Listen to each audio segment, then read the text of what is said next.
راستے ہیں یا کامیابی کی جو بنیادیں ہیں، ان میں سب سے پہلی بنیاد یا سب سے اہم بنیاد کہ انسان اپنے ماضی سے روشنی حاصل کرے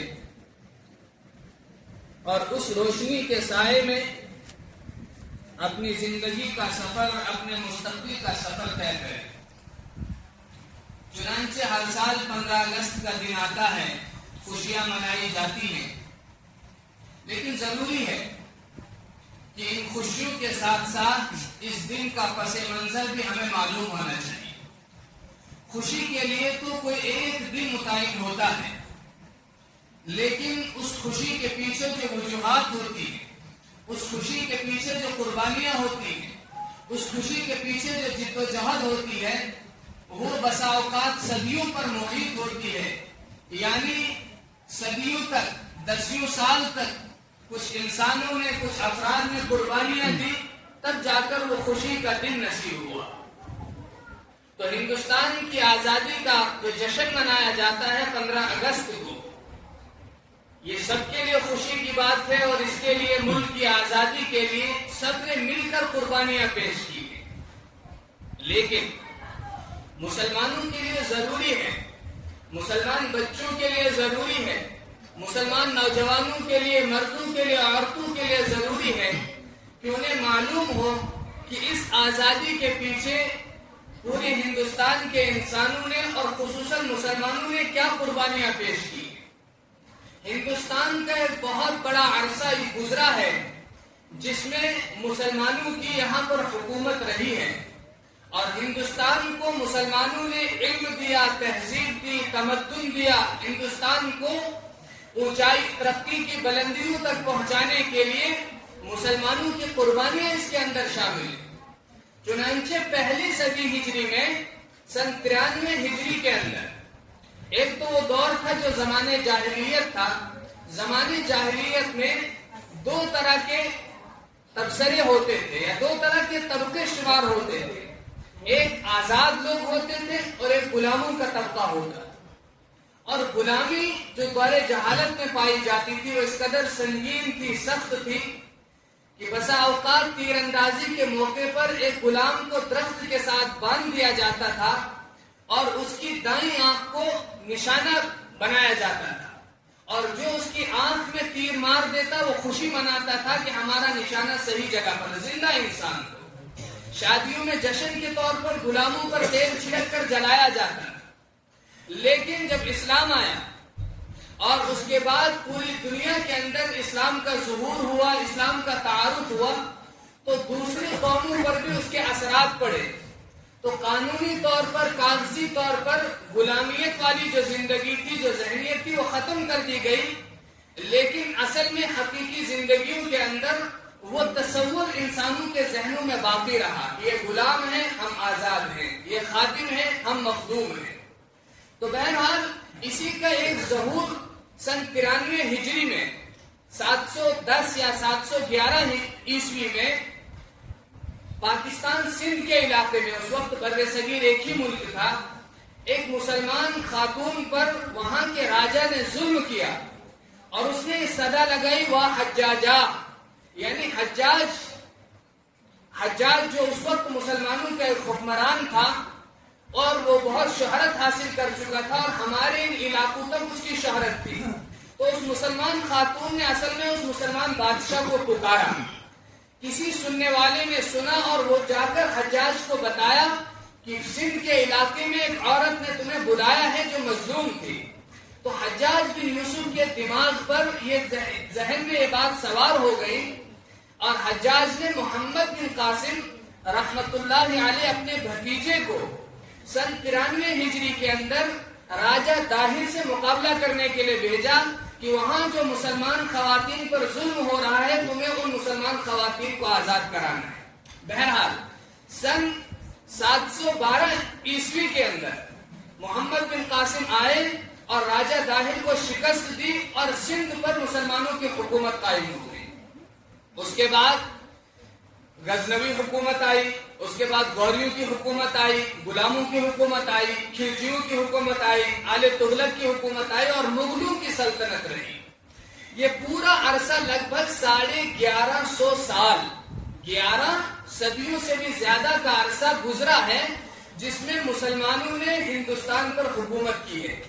712 عیسوی سے لے کر سن 1857 تک، جس میں بہادر شاہ ظفر مغلوں کے آخری بادشاہ گزرے، ان کو پھر انگریز نے ان کو قید کیا، ان کو جلا وطن کر دیا۔ تو یہ 1150 سال مسلمانوں نے ہندوستان کے اندر حکومت کی۔ اس کے اندر اتار چڑھاؤ بھی آئے، حکومتیں بدلتی رہی اور ہندوستان کا ظہور ہوتا رہا اور ترقی بھی ہندوستان کو ملتی رہی۔ اسی دوران سن 1498 عیسوی میں انگریز ہندوستان میں آنے لگے، سفر کرنے لگے۔ انگلینڈ کے انگریز ہندوستان کے اندر آنے لگے اور یہاں تجارت کے سلسلے میں اور دوسرے چیزوں کے بارے میں سفر کرنے لگے۔ سن 1601 عیسوی کے اندر باقاعدہ طور پر انگریزوں نے ہندوستان کے اندر ایک کمپنی قائم کی تجارت کی غرض سے۔ ایسٹ انڈیا کمپنی کا جو نام دیا گیا وہ برطانیہ کی طرف سے دیا گیا تھا۔ جو انگریز ہندوستان میں آئے، جن انگریزوں نے ہندوستان پر حکومت کی اور ہندوستان کی حکومت کو چھینا، وہ انگلینڈ سے آئے تھے، جس کو برطانیہ کہا جاتا تھا۔ ان کے پاس دستاویزات موجود تھے اور ہندوستان کی حکومت نے سوچا یہ تجارت کے لیے آئے ہیں اور اس سے ہندوستان کے لوگوں کا فائدہ ہوگا، اور انہوں نے بنگال کے اندر اس کمپنی کو منعقد کیا، اس کمپنی کو چلایا۔ سن 1601 سے لے کر یہ اسی طرح یہاں تجارت کرتے رہے، لیکن حکومت کے کاموں میں عمل دخل ان کا نہیں رہا۔ اس وقت جہانگیر جو مغلوں کا بادشاہ تھا، اس کی بادشاہت ہندوستان میں تھی۔ اس کے بعد شاہ جہاں کی کا دور آیا اور اس کے بعد اورنگزیب عالمگیر رحمت اللہ علیہ۔ جب تک اورنگزیب عالمگیر رحمت اللہ علیہ بادشاہ رہے، اس وقت تک انگریزوں کی ہمت نہیں ہوئی کہ وہ حکومت کے کاموں میں مداخلت کریں۔ سن 1707 عیسوی میں اورنگزیب عالمگیر رحمت اللہ علیہ کا انتقال ہو جاتا ہے اور ان کی جگہ دوسرا بادشاہ آتا ہے، اور اس وقت سے یہ جو ایسٹ انڈیا کمپنی کے ذمہ داران تھے، جو انگریز تھے، ان کے پاس اپنی ایک فوج بھی تھی، اور وہ اس شرط پر انہوں نے لی تھی، اپنی ایک فوج رکھی تھی کہ اس کے ذریعے سے ہم اپنی تجارت کی حفاظت کریں گے۔ وہ حکومت کے کاموں میں دخل دینے لگے، اور اس سے پہلے جس وقت 1601 میں ان کی ایک کمپنی قائم ہوئی، اس وقت مجدد الفسانی حضرت شیخ احمد سرہندی رحمت اللہ علیہ، وہ ان کی نظر تھی، اسی وقت انہوں نے حکمرانوں کو متنبہ کیا تھا کہ یہ تجارت کی غرض سے نہیں آئے ہیں، یہ یہاں پر ڈاکہ ڈالیں گے اور لوگوں پر ظلم کریں گے۔ لیکن اس وقت ان کی بات چونکہ ظاہر میں کوئی نشانیاں نہیں تھی اس کی، تو لوگوں کی سمجھ میں نہیں آئی۔ لیکن حدیث کے اندر آتا ہے المؤمن ینظر بنور اللہ، ایمان والا تو اللہ کے نور سے دیکھتا ہے، وہ ایمانی فراست ہوتی ہے، انہوں نے پہچان لیا تھا۔ سن 1624 سے 26 کے اندر شیخ احمد سرہندی رحمت اللہ علیہ انتقال کر گئے۔ اس کے بعد یہ سارا دور چلتا رہا۔ جب 1707 میں حضرت اورنگزیب عالمگیر رحمت اللہ علیہ کا انتقال ہوتا ہے اور حکومت کے اندر اس کمپنی کا، انگریزوں کا عمل دخل بڑھنے لگتا ہے، تو اسی وقت سے مسلمان انگریزوں کے ساتھ ٹکراؤ میں شامل ہو گئے تھے، ان کے ساتھ جد و جہاد اور ان کے ساتھ جنگ شروع ہو گئی تھی۔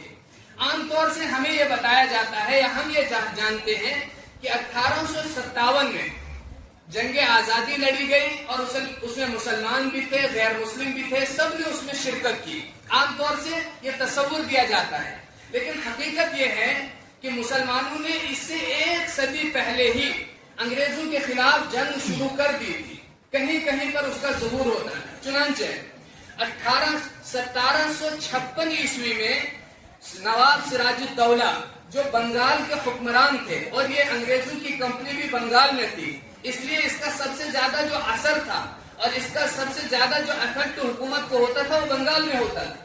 تو نواب سراج الدولہ نے انگریزوں کے خلاف جہاد کیا سن 1756 عیسوی میں، اور پلاسی کے میدان میں نواب سراج الدولہ کا ہی ایک وزیر تھا جس کا نام میر جعفر تھا، اس نے دھوکہ دیا، اور اس کے ساتھ کچھ اور وزیر بھی تھے۔ ان کے دھوکے کی وجہ سے نواب سراج الدولہ کو شکست ہوئی اور ان کو شہید کر دیا گیا 1756 کے اندر۔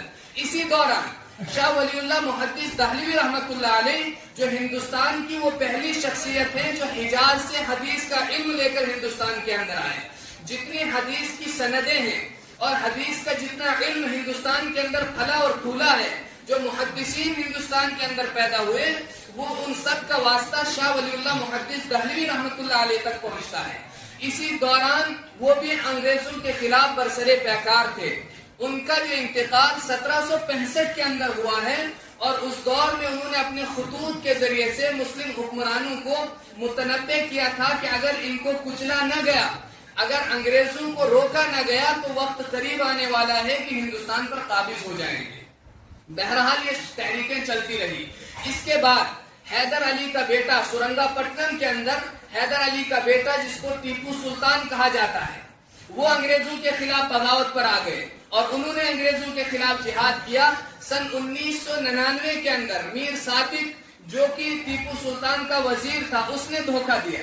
جہاں بھی مسلمانوں کو شکست ہوئی در پردہ وہاں مسلمان ہی اس شکست کے ذمہ دار تھے.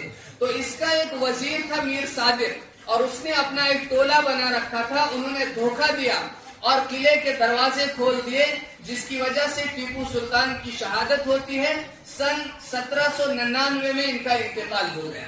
اور جب ٹیپو سلطان کا شہید ہو گئے تو جنرل ہارس جو انگریزوں کا اس وقت کا جنرل تھا، اس نے کہا کہ اب ہندوستان پر حکومت کرنے سے ہمیں کوئی نہیں روک سکتا ہے. اتنا رعب اس مرد مجاہد کے اندر تھا کہ شہید ہونے کے باوجود بھی انگریز جنرل اس کے قریب نہیں جاتا تھا. ڈنڈو سے دیکھتے تھے کہ ابھی جان باقی تو نہیں ہے.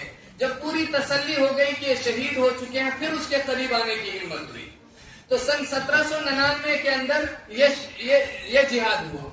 پھر 1804 سال کے بعد 1803 میں چونکہ ٹیپو سلطان کی جب شہادت ہوئی، ادھر سراج الدولہ کو شہید کر چکے تھے اور بنگال میں ان کی اکثریت ہو گئی تھی. اس کے بعد انہوں نے دلی کی حکومت پر قبضہ کر لیا. اس وقت مغلوں کا ہی ایک بادشاہ حکومت پر وراجمان تھا، لیکن ایسٹ انڈیا کمپنی کے جو ذمہ داران تھے، جو انگریز تھے، جو انگلینڈ سے آئے ہوئے تھے، انہوں نے حکومت پر قبضہ کیا اور لال قلعے پر اپنے جشن کا جھنڈا لہرا دیا اور یہ اعلان کیا کہ خلق خدا کی اور ملک جو ہے بادشاہ سلامت کا، لیکن حکم اس کمپنی کا چلے گا، کمپنی بہادر کا حکم چلے گا. اور یہ لوگوں میں عام ہو گیا، زبان زد عام ہو گیا کہ بادشاہ سلامت کی جو حکومت ہے، حکومت شاہ عالم از دہلی تپالن کی جو بادشاہ سلامت ہے، اس کا حکم تو صرف دہلی سے پالنپور تک چلتا ہے، باقی پورے ہندوستان پر انگریز قابض ہو چکے ہیں. یہ وہ دور تھا جو ظلم اور تشدد کا دور تھا. اسی دور میں شاہ عبد العزیز محدث دہلوی رحمۃ اللہ علیہ، جو شاہ ولی اللہ محدث دہلوی کے فرزند تھے، اور شاہ ولی اللہ محدث دہلوی رحمۃ اللہ علیہ کی جو فکر تھی، پیچھے میں نے کہا کہ 1765 میں انتقال ہو گیا، لیکن انہوں نے ایک تحریک زندہ کر دی تھی. وہی تحریک آگے بڑھتی رہی. تو 1803 کے اندر شاہ عبد العزیز دہلوی رحمۃ اللہ علیہ نے انگریز کے خلاف جہاد کا فتویٰ دیا. اور یہ کوئی معمولی بات نہیں تھی. جس طرح آج ہندوستان پر ایک حکومت قابض ہو اور اس کے خلاف اگر کوئی عالم جہاد کا فتویٰ دے تو اس کا کیا حشر ہوگا، اسی طرح کی کیفیت اس وقت ہندوستان میں تھی. تنہا پورے ہندوستان میں اللہ تعالیٰ نے اس مرد مجاہد کو یہ توفیق دی، اس کو اللہ تعالیٰ نے یہ ہمت عطا فرمائی کہ اس نے انگریز کے خلاف جہاد کا فتویٰ دیا. اب دو راستے تھے. ایک طرف شاہ عبد الغنی رحمۃ اللہ علیہ جو شاہ ولی اللہ کے دوسرے بیٹے تھے، انہوں نے مدارس اور مکاتب کے ذریعے سے اس تحریک کو سنبھالا. وہ مدارس کے ذریعے سے، مکاتب کے ذریعے سے انگریز سے لڑنے کے لیے مجاہدین تیار کرتے. دوسری طرف سید احمد شہید رحمۃ اللہ علیہ، سید شاہ اسماعیل شہید رحمۃ اللہ علیہ اور مولانا عبدالحی برہانوی رحمۃ اللہ علیہ، انہوں نے جہاد کا میدان سنبھالا اور یہ انگریز کے ساتھ تلوار کے ذریعے سے برسر پیکار ہو گئے. یہ تحریک اسی طرح چلتی رہی.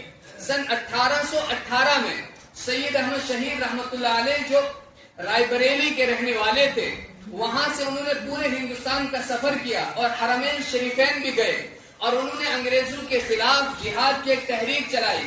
اور سن 1826 میں انہوں نے باقاعدہ طور پر جنگ کا اعلان کر دیا اور آغاز کر دیا. تکیہ سے مجاہدین لے کر نکلے اور 5 سال تک انگریزوں کے خلاف برسر پیکار رہے. کشمیر کا کچھ علاقہ، اسی طرح افغانستان سے ہوتے ہوئے وہ بالا کوٹ پہنچے، اور 1831 میں بالا کوٹ میں ان کی پوری جماعت شہید کر دی گئی۔ اس میں بھی کچھ مسلمانوں نے غداری کی، اور اس میں بڑے بڑے مسلمان تھے جنہوں نے غداری کی، اور انہوں نے سکھوں کا ساتھ دیا، اور انہوں نے جو ہے اس وقت دھوکہ دیا اور ان تک معلومات پہنچائی، اور سکھوں نے اچانک حملہ کر دیا جو انگریز کی طرف سے لڑنے والے تھے، اور بالا کوٹ میں یہ جماعت شہید ہو گئی۔ تو جو تحریک ایک صدی سے کھڑی کی جا رہی تھی، اس کے لیے افراد تیار کیے گئے تھے، وہ سب شہید کر دیے گئے۔ تو ظاہری طور پر یہ تحریک مدھم پڑ گئی، ختم تو نہیں ہوئی، اندر جو ایمان کی چنگاریاں وہ باقی تھی، لیکن جو قیادت تھی وہ شہید کر دی گئی۔ یہ سلسلہ اسی طرح چلتا رہا۔ سن 1857 میں پھر بغاوت کی ایک آگ پورے ملک کے اندر اٹھی، اور پورے ملک میں انگریز کے خلاف بغاوت شروع ہو گئی، اور جو 1857 کی جنگ آزادی کہا جاتا ہے کہ اس کے اندر ہندوؤں نے بھی، غیر مسلموں نے بھی اور مسلمانوں نے بڑھ چڑھ کر حصہ لیا۔ یہ جنگ کسی ایک مقام پر نہیں ہوئی، یہ دہلی میں ہوئی، لکھنؤ میں ہوئی، کانپور میں ہوئی، جھانسی میں ہوئی، اور کہیں پر اس کی قیادت غیر مسلم کر رہے تھے، کہیں پر مسلمان کر رہے تھے۔ اور جھانسی کی رانی جو کہا جاتا ہے لکشمی بائی جس کو کہا جاتا ہے، اور بیگم حضرت محل، یعنی یہ خواتین بھی اس قیادت کے اندر شامل تھی۔ اور اسی طرح 1857 کی جو جنگ ہوئی اس میں پورا ملک میدانوں میں اتر آیا، اور جگہ جگہ پر بہار میں، اور اسی طرح سے کانپور میں اور جھانسی میں اور گوالیار میں اور بہت ساری جگہوں پر انگریز کے خلاف جنگ شروع ہو گئی۔ انگریز نے کبھی سوچا بھی نہیں تھا کہ اتنے بڑے پیمانے پر ہمارے خلاف بغاوت ہو سکتی ہے، اس لیے انہوں نے بڑی شدت کے ساتھ اس بغاوت کو کچلا، اور جب ان میدانوں میں یہ لڑنے والے ہار گئے تو پھر انگریز نے کئی سالوں تک اس کا بدلہ لیا۔ اس میں یہ کہا جاتا ہے کیونککہ یہ جنگ جو ہے کہ 1-2 دن نہیں رہی، یہ 2-1.5 سال تک چلتی رہی۔ جھانسی کی رانی کے بارے میں آتا ہے کہ 1857 سے لے کر 1859 میں گوالیار کے میدان میں وہ قتل کی گئی، وہ جنگ کے اندر ماری گئی۔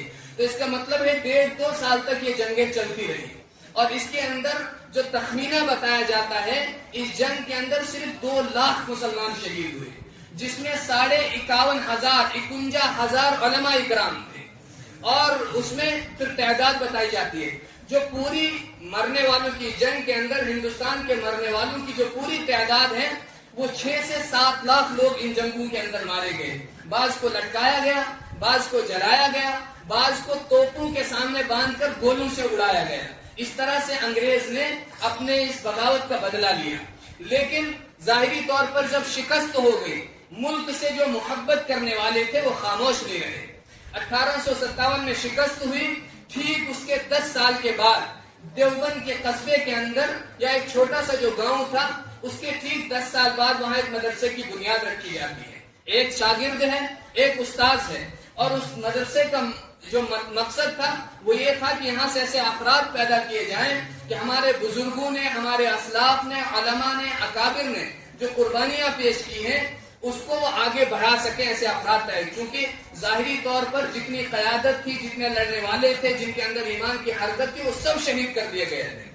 اب وہاں پر جو پہلے طالب علم تھے محمود حسن شیخ الہند رحمۃ اللہ علیہ، محمود حسن دیوبندی رحمۃ اللہ علیہ، یہ وہاں پر پروان چڑھتے ہیں، اور 1857 کے 10 سال بعد 1867 میں دارالعلوم دیوبند کی بنیاد رکھی، اور اس کے ٹھیک 10 سال بعد 1877 میں انجمن ثمرۃ التربیت کے نام سے ایک انجمن قائم کی گئی جو شیخ الہند محمود حسن دیوبندی رحمۃ اللہ علیہ نے قائم کی، اور اس کا مقصد یہ تھا کہ اس سائبان تلے مجاہدین تیار کیے جائیں۔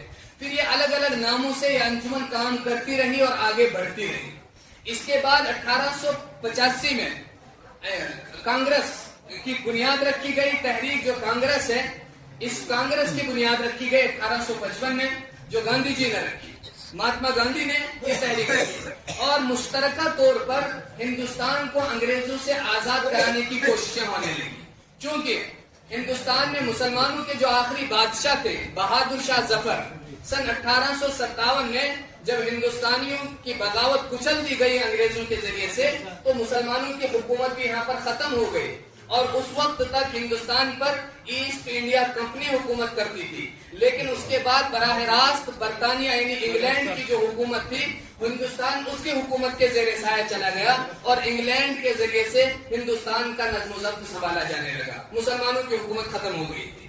اب جب 1885 میں نیشنل کانگریس بنائی گئی تو اس کا بھی مقصد یہی تھا کہ انگریزوں کے خلاف مشترکہ جد و جہد کی جائے، مشترکہ طور پر یعنی مل جل کر سارے لوگ، سکھ، عیسائی، ہندو، مسلمان اس میں شرکت کریں اور انگریزوں کو یہاں سے بھگایا جائے۔ چونکہ جنگ کے میدان میں ہندوستان کے لوگ شکست کھا چکے تھے، اب تلوار اٹھانے کی ہمت نہیں رہی تھی، تو اندر اندر سے تحریک کام کرتی رہی۔ یہ جو انجمن ثمرت التربیت تھی، انجمن ثمرت التربیت جو تھی، جس کے ذریعے سے محمود حسن دیوبندی رحمت اللہ علیہ نے انگریزوں سے لڑنے کا ایک لشکر تیار کیا۔ آگے چل کر اسی انجمن کے تحت تحریک ریشمی رومال چلی، جو ہندوستان کی آزادی میں ایک اہم کردار رہا ہے ریشمی رومال تحریک کا۔ یہ تحریک کیا تھی؟ سن 1913 سے سن 1916 تک چلی۔ محمود حسن دیوبندی رحمت اللہ علیہ نے ایک پورا خاکہ بنایا تھا، اور ہندوستان کے ارد گرد جو ملک تھے اس میں ترکی تھا جہاں اس وقت خلافت عثمانیہ تھی، اسی طرح افغانستان تھا، ان ملکوں سے روابط قائم کیے تھے، اور ریشم کے کپڑے پر پیغامات ایک دوسرے کو لکھے جاتے تھے۔ انگریز اتنا چالاک تھا، شاطر تھا، وہ خط و کتابت نہیں ہونے دیتا تھا، تو اس زمانے میں ریشمی کپڑوں میں تحفے تحائف بھیجے جاتے تھے بادشاہوں کو یا وزیروں کو، تو ریشمی کپڑوں کے ذریعے سے یہ علماء دوسرے ملکوں سے اور دوسرے لوگوں سے خط و کتابت کرتے تھے تاکہ پکڑے نہ جائیں۔ تو یہ تحریک ریشمی رومال ایک پورا ضابطہ بنایا گیا تھا، اور اس میں یہ تھا کہ اندر سے ہندوستان کے لوگ بغاوت کریں گے اور انگریزوں کے مقابل ایک دوسری حکومت کھڑی کر دی جائے گی، اور اس حکومت کے عہدیداران بھی طے کر دیے گئے تھے۔ راجہ پرتاپ سنگھ کو اس کا صدر منتخب کیا گیا تھا، اور ادھر سے جو بیرونی حکومتیں ہیں ان سے رابطہ کیا گیا تھا کہ آپ بیرونی طور پر انگریزوں پر دباؤ بنائیں گے کہ وہ ہندوستان کو آزاد کریں، اندر سے ہم اٹھیں گے اور ہم حکومت کا اعلان کر دیں گے، انگریز کو بھاگنے پر مجبور کر دیں گے۔ جب یہ تحریک اپنے آخری لمحات میں پہنچی، بس اب میدانوں میں اترنا تھا کہ انگریز کو اس کی بھنک لگ گئی اور یہ ریشمی رومال تحریک پکڑی گئی، اور اس کے بانی شیخ الہند رحمت اللہ علیہ کو قید کیا گیا اور ان کو مالٹا کو بھیجا گیا اور انتہائی تکلیفیں دی گئی۔ اس کا وقت نہیں ہے اس وقت کہ ان تکلیفوں کو بیان کیا جائے، اور ان کے ساتھ شیخ الاسلام حضرت حسین احمد مدنی رحمت اللہ علیہ وہ بھی ان کے ساتھ جیل میں رہے، اور بہت سارے اکابر علماء کو اٹھا کر جو قیادت تھی وہ جیل میں بند کر دی گئی۔ اس کے بعد تحریک آزادی شروع ہوئی، اس کے بعد تحریکات شروع ہو گئی۔ ایک طرف گاندھی جی نے عدم تشدد کی تحریک چلائی، عدم تعاون کی تحریک چلائی، اور نمک کا جو ہے وہ گاندھی جی نے ایک آندولن کیا نمک کے نام سے، اور اسی طرح بہت سارے آندولن ہوئے۔ اسی طرح مولانا ابوالکلام آزاد، مولانا شوکت علی، اور اسی طرح اس کے اندر اور بھی 2-4 لوگوں نے مل کر ایک تحریک بنائی جس کا تحریک خلافت جس کا نام رکھا گیا۔ ان سب تحریکوں کا مقصد مجموعی طور پر یہ تھا کہ انگریز کے خلاف جہاد کیا جائے، انگریز کو ہندوستان سے بھگایا جائے، اور اسی دوران پھر سکھدیو اور بھگت سنگھ اور اسی طرح بہت سارے جو نام لیے جاتے ہیں تاریخ کے اندر کہ جنہوں نے قربانیاں پیش کی ہیں، سروجنی نائیڈو، سبھاش چندر بوس، مہاتما گاندھی، مولانا حسرت علی موہانی، اور اسی طرح پنڈت جواہر لال نہرو، ان کی قربانیاں بھی اس کے اندر شامل رہی۔ اور اسی طرح بھگت سنگھ، سکھدیو اور راج گرو، ان کو لاہور کے ایک جیل کے اندر اسی دوران پھانسی دی گئی 1931 کے اندر، اور 1927 میں رام پرساد بسمل اور اشفاق اللہ خان کو گورکھپور جیل میں پھانسی دی گئی۔